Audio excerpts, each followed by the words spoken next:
Dzień dobry, cześć. Witam Was, moi mili widzowie, bardzo serdecznie, tym razem z Tuczna Krajeńskiego. A dlaczego z Tuczna? Bo oprócz tego, że można tu wygodnie dotrzeć pociągiem, to w trzecim, czyli marcowym odcinku 12 parków, mój wybór padł na Drawieński Park Narodowy. Tym razem, zaopatrzony w rower, zdecydowanie bardziej terenowy niż poprzednim razem, zapraszam Was na wycieczkę, na której odkryjemy kilka smaczków tej jakże ciekawej krainy. Tych bardziej znanych smaczków, takich jak rzeki o niemal podgórskim charakterze, czy jeziora zatopione w puszczańskiej zieleni, tych średnio znanych smaczków, takich jak opuszczone miejsca i świadkowie historii, oraz tych drobnych smaczków. No ale po kolei. Patrząc na mapę, to Drawieński Park Narodowy składa się z takich dwóch zbiegających się ramion, skupionych na dwóch rzekach. Tej bardziej znanej, od której park bierze swą nazwę, czyli Drawie, i tej drugiej, mniej powszechnie znanej, czyli Płocicznej. I o ile Drawa jest oczywiście przede wszystkim atrakcyjna dla fanów spływów kajakowych, tak Płociczna, wraz z systemem jezior rynnowych i kolejącymi je terenami, wydaje się być bardziej zróżnicowana pod względem rozmaitości form krajobrazowych, a przede wszystkim bardziej jest ten rejon dostępny z lądu, a tym jesteśmy na tym kanale najbardziej zainteresowani, prawda?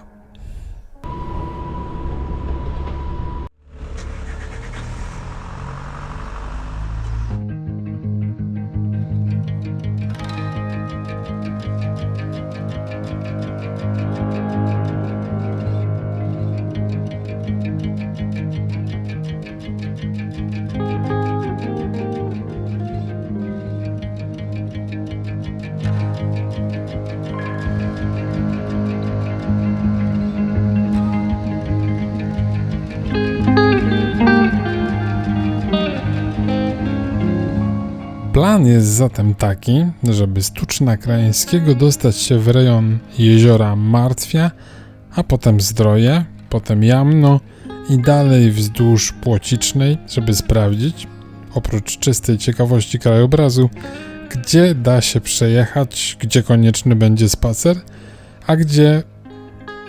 ale nie uprzedzajmy faktów. Apetyt na zwiedzanie wielki, ale czas jak zawsze ograniczony. I tak jeszcze przed osadą Martew dywaguję w duchu. Jakieś 50 km do przebycia z dojazdami. Ale ponad połowa po nieznanych drogach. Właśnie, słowo klucz, drogach. Otóż nie drogach, tylko szlakach, zasadniczo pieszych, na których w Drawieńskim Parku Narodowym jest dopuszczone poruszanie się na nartach biegowych oraz na rowerze. Więc, może być pchane, może być wleczone, może być też noszone. I tak sobie dywagując, postanawiam nie pchać się od początku w sprawdzanie całego brzegu jeziora Martwia z północy na południe, i aby troszkę przyoszczędzić siły i może czasu, żeby dojechać duktem leśnym od południa i ewentualnie odrobinkę zerknąć właśnie od południa, jak ten szlak nad Martwią wygląda, jak ten brzeg, wysoki brzeg, tam się prezentuje.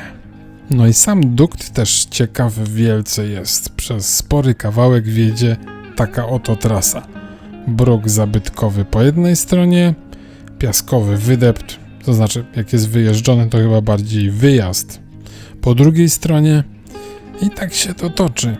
Piaskowa górka, trochę ubitego, piaskowa górka, trochę znowu ubitego.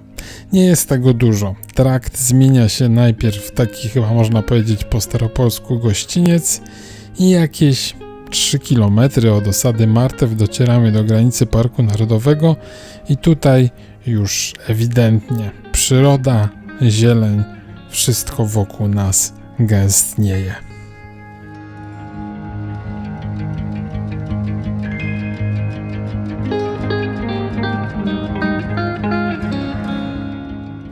Na takim oto ciekawym zjeździe oczywiście się zagapiam i mijam z rozpędu szlak czerwony, który odbija, albo inaczej patrząc dochodzi z lewej strony.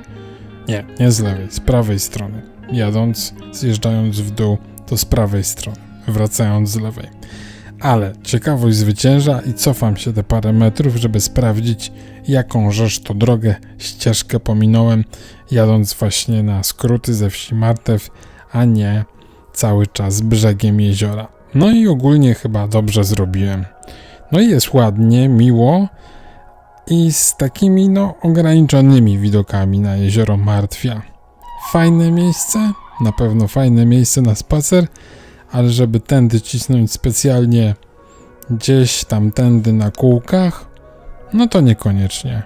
Tutaj od tego traktu na chwileczkę zerknąć, pospacerować i wystarczy. Za to droga w stronę osady Mirać jest wyśmienita. Jedzie się tak gładko, że jak zawsze rowerzystę może dopaść dylemat. Cieszyć się z jazdy, nie przerywać transu podróży, czy złazić za każdym razem, gdy wypatrzymy coś ciekawego po drodze. A jest tu po co złazić. W wielu miejscach Drawieńskiego Parku Narodowego drogowskazy podpowiadają, gdzie skręcić w krótkie, wąskie ścieżki, które powiodą nas do ogromnej ilości bunkrów i umocnień z czasów II wojny światowej, albowiem to tutaj, lub raczej tutaj również rozciągał się wał pomorski.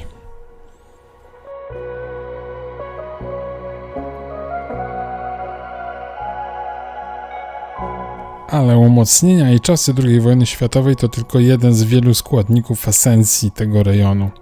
Pora zanurzyć się w nieco, dopiero później okaże się czy nieco, zieloności. Początek drogi nad jezioro Zdroje jest bardzo zapraszający. Po kilkuset metrach można już rzucić okiem na ograniczone widoki z wysokiego brzegu na Zdroje. Potem drożyna wyczynia kilka karkołomnych łamańców. Napotykamy na pozostałości umocnień, które coraz bardziej stapiają się z krajobrazem. Z daleka trochę przypominają taką jakąś małą skałkę na pogórzu. I już możemy się szykować na następne jezioro.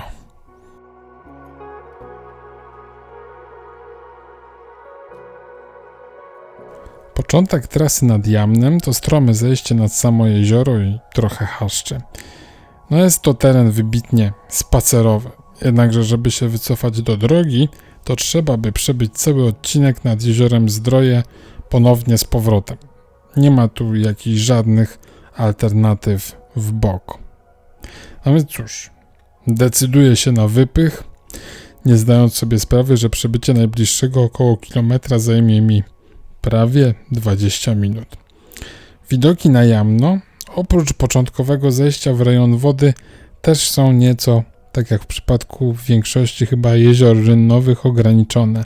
Ścieżka biegnie wysokim brzegiem jeziora, często karkołomnie slalomując, a ów grzbiecik jest dodatkowo pocięty rowami umocnień.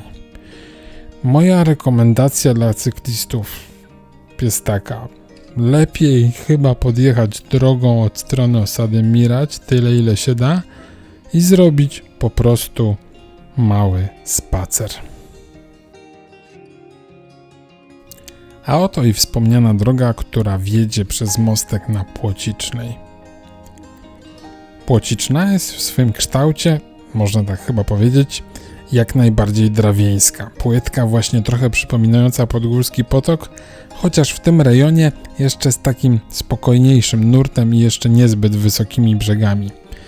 Działa na tyle relaksująco, że postanawiam dać szansę jeszcze jednemu pieszemu odcinkowi i sprawdzić, czy aby ścieżka nad jeziorem Płociczno jest aby tak samo wymagająca jak ten poprzedni kawałek nad Jamnem. No i co tutaj najbardziej przykuwa uwagę, to fakt, że wąska ścieżyna biegnie cały czas wałem, albowiem obcujemy tutaj z zabytkiem hydrotechniki. Albowiem jest to pozostałość kanału Sicińskiego, który powstał jakieś 200 lat temu. Miał wtedy około 22 km długości i doprowadzał wodę z jeziora Sitno aż do rzeki Drawy.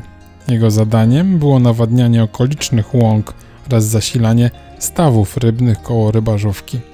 Woda płynęła grawitacyjnie, wykorzystując naturalny spadek terenu wynoszący około 30 metrów. Ówcześnie była to imponująca budowla hydrotechniczna. Oprócz samego koryta powstały liczne mostki i kładki, a także urządzenia regulujące poziom wody. Kanał stanowił bowiem część większego systemu melioracyjnego. Kanał został zniszczony w trakcie działań wojennych. Po 1945 roku próbowano go odbudować, ale niestety bezskutecznie.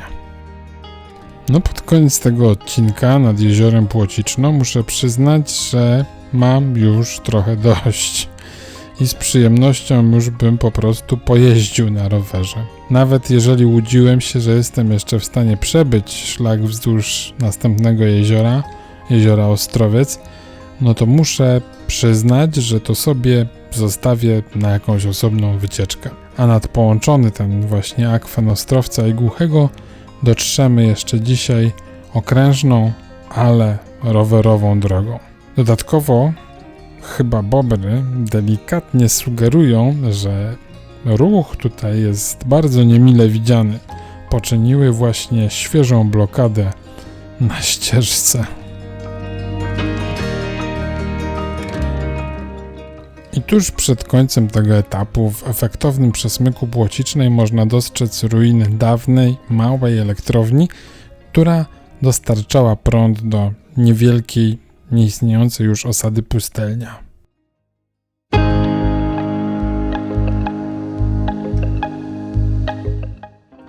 I w końcu droga. Wydawałoby się, że najzwyklejsza droga od następnego mostku na Płocicznej, ale za to jaka radość. Nieważne, że zaczyna się od podjazdu, jest niesamowicie dla mnie równa. Chociaż właściwie pewnie wszystko teraz jest dla mnie niesamowicie równe. W końcu można jechać.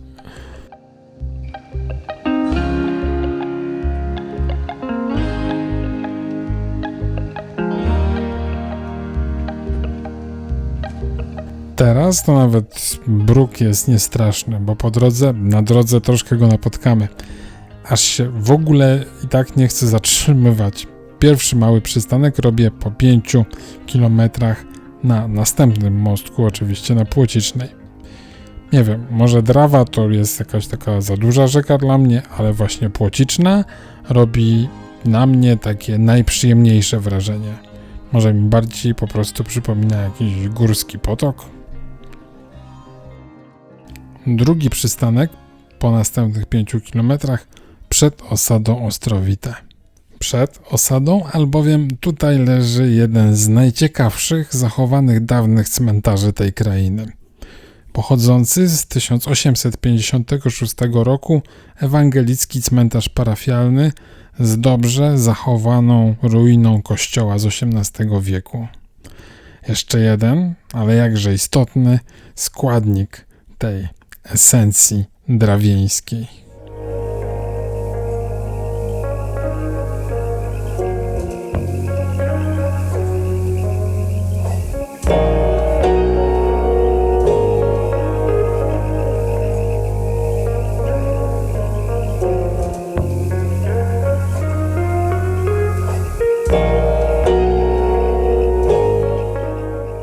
Sama osada Ostrowite została założona pod koniec XVI wieku i kiedyś zamieszkiwało ją 100 mieszkańców w około 19 domostwach.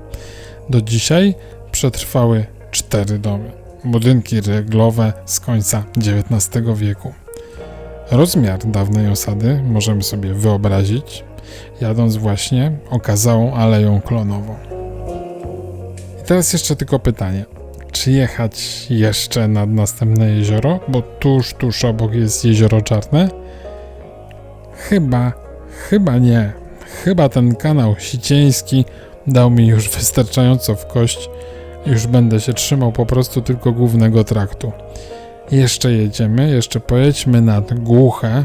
Oczywiście musimy przejechać tędy, żeby zobaczyć, tak jak obiecywałem, na koniec chociaż ten skrawek tego największego akwenu w Drawieńskim Parku Narodowym, czyli systemu Głuche Ostrowiec.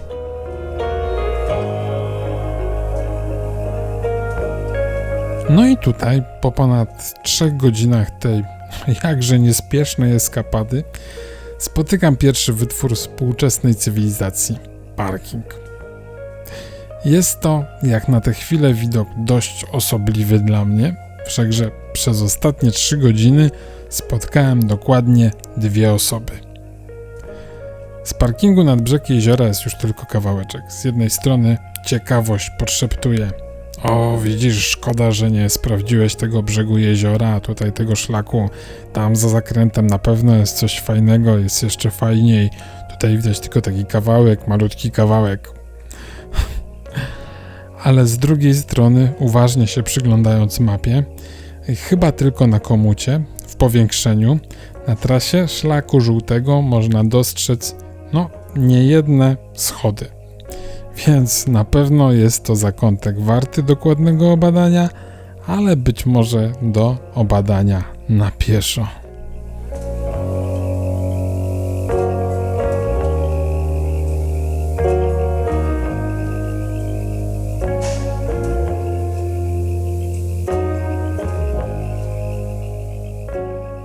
No ale to innym razem, bo teraz pora już dotrzeć do asfaltu i jakoś odnaleźć powrotną drogę.